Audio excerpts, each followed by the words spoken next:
26 तारखेला रात्रीच्या सुमारास माजी नगरसेवक भाजपचे प्रभाकर चौधरी यांच्यावर काही तरुणांनी त्या ठिकाणी क्रूरपणे असा हल्ला केला आणि या हल्ल्यामध्ये प्रभाकर चौधरी जे आहे त्या ठिकाणी जखमी झालेले आहे। त्यांच्यावर रुग्णालयामध्ये उपचार सुरू झालेले आहे। मात्र हल्लेखोर जे आहे त्यांना अजूनपर्यंत अटक झालेली नाही आणि या मागणीसाठी आता जे नागरिक आहेत ते आक्रमक झालेले आहे।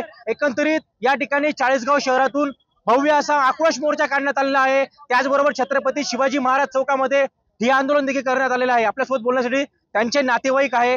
काय सांगाल ताई, एकंदरीत भ्याड असा हल्ला झालेला आहे, तीव्र संताप या ठिकाणी व्यक्त केला जातोय, आरोपी अजूनही मोकाट आहे, काय? माझ्या भावाला अजून बी न्याय मिळालेला नाही। 5 दिवस होऊन गेलेले, आरोपी सापडत नाही आणि तो जर सापडला त्याने असे सांगितलेलं आहे जर तो जिवंत राहील मी अजून त्याचा घात करेल। असं कधी जर केला तर हे समाज काय कामाचा आहे आपलं? माझ्या भावाला न्याय मिळालाच पाहिजे आणि त्याला चांगली अटक व्हायला पाहिजे। लवकरात लवकर त्याला अटक करा। आपण काय सांगा? माझ्या भावाने एवढं सहकार्य केलेलं होतं चौधरी वाड्यात, कोणाचाच दुश्मन नव्हता। तो कसा दुश्मन झाला त्याचं कोणीच काही वाकडं केलं नाही का? तो आला तर त्याला सजा द्यायपेक्षा त्याला चौधरी वाड्यात आणायचं, त्याची मिरवणूक काढायची। सगळ्या बाईंचं तेच म्हणणं आहे। 1000 बाईंनी मला सगळ्या दिलेल्या आहे। सगळ्या बाईंची मदत आहे आम्हाला। तिघी बहिणींना आम्ही भाऊ मागे उभे आहे। त्याला 5 दिवस होऊन गेले तरी अजून हजर केलेलं नाही। डिपार्टमेंटने काय कामाचं आहे? 5 दिवस झाले तरी सापडत नाहीये का?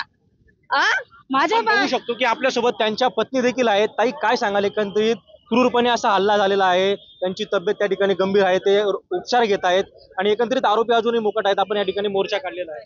माझ्या मिस्टरांना अजूनही न्याय मिळालेला नाहीये। माझे मिस्टर सगळ्यांशी चांगलं वागत होते तरी त्यांना कोणी न्याय मिळून देत नाही। इथली पब्लिक राहून सुद्धा त्यांनी कोणाला साथ दिलेली नाहीये। तो सूर्या चाकू फिरवला तरी ते कोणाची हिंमत चालली नाही त्याला चाकू सूर्या मारायची। एकट्या माणसाला पाहून संत्याने घाव मारलेला आहे, एकट्या माणसाला पाहून संत्याने हे केलेलं आहे। माझ्या मिस्टरांना न्याय मिळालाच पाहिजे। माझ्या भावाचे जसे हातपाय तोडले तसे आम्ही सोडणार नाही त्याला। 3-4 जण यायला पाहिजे तो इथं। त्याचे जसे माझे मिस्टरांचे हाल केलेले, त्याने जसे कोयते मारलेले तसे त्याचे बी कुत्र्यासारखे हाल करायचे आणि कुत्र्यासारखे त्याला चौधरी वाड्यात मिरवणूक काढायची त्याची वाली। चौधरी वाड्यात आम्हाला तो नकोच, चाळीसगाव तालुक्यात नकोच पाहिजे। आपण बघू शकतो की नागरिकांचा आक्रोश आपल्याला बघायला मिळतोय। कुठेतरी प्रभाकर चौधरी हे सक्रिय राजकारणामध्ये त्या ठिकाणी होते आणि अशा पद्धतीने त्यांच्यावर भ्याड हल्ला झालेला आहे आणि याच्या निषेधार्थ हजारोंच्या संख्येने महिला असेल, पुरुष असेल, हे रस्त्यावर उतरलेले आहे आणि न्यायाची अपेक्षा त्या ठिकाणी प्रशासनाकडून करत आहे। कॅमेरामन शार्जिल सह मी खेमचंद कुमार, TV9 मराठी, चाळीसगाव, जळगाव।